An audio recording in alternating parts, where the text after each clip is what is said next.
It's going to be a truly international festival with artists coming from China, a quartet from Germany.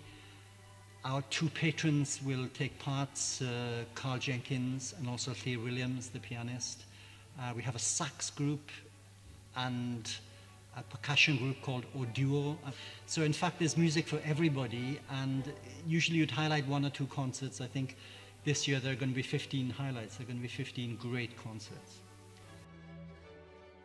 Yeah, we're actually in a chapel in Three Crosses. It's the largest chapel in Gower. It dates from 1788, and it's the first time ever we've actually had the Cymanfa Ganu as part of the festival. So it's great to celebrate the 40th anniversary and the reopening of this fantastic chapel this year. It's a very large chapel. It holds about 500, but we expect it to be absolutely packed, and it's going to be a great occasion.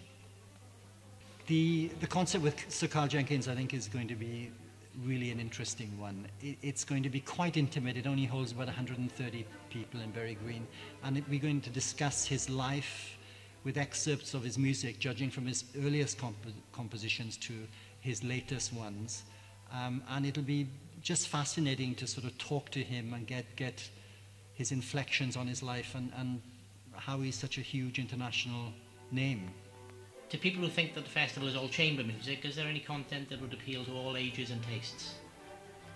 Yeah, I think festivals, to be successful today, have to cater for all tastes, all sorts of music. And although primarily we're a chamber music festival, I do like to put unusual things in. So we're going to have a percussion duo called Duo, who've performed here before and very successfully. An award-winning quartet from London called a Kaleidoscope saxophone quartet, which will be a lot of jazz. Now, the festival's traditions for encouraging local young musicians is well known. Will that continue? Yeah, I think it's really important to nurture young people to be involved. They will be the performers of the future and also the audience of the future. So we will increase that into 4 workshops for schools this year, which were very successful last year, and we've expanded that to make it a real strong feature for this coming festival. This is my 3rd year as the artistic director, and I think we are attracting a much bigger international audience now. I know of at least 20 people coming from different countries. I think when you have international artists and fantastically high-end sort of performances that you could see any night of the week in London, in the main concert halls there, then it does attract a bigger audience from further afield.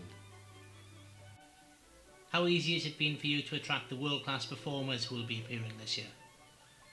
It's actually becoming easier because we're getting an international reputation, so many more performers want to perform on the Gower, even to a small church of 120 people. I mean, this year we'll have the first prize winner from the London Menuhin International Violin Competition, which takes place in April, and the first prize will come and play here in the Gower in July. So it's very exciting to attract new talent as well as sort of very well-known talents. I noticed there are a few repeat performers this year.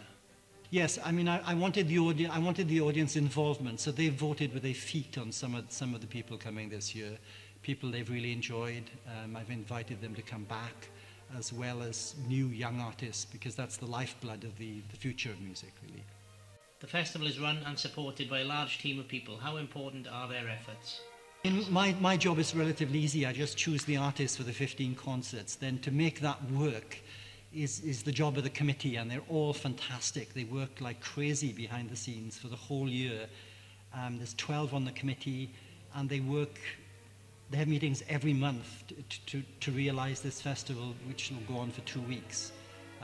They're quite wonderful, and sometimes when I come up with a creative idea, I don't realize how difficult it is to go from my head to actually happening in the concert. They're terrific, absolutely great.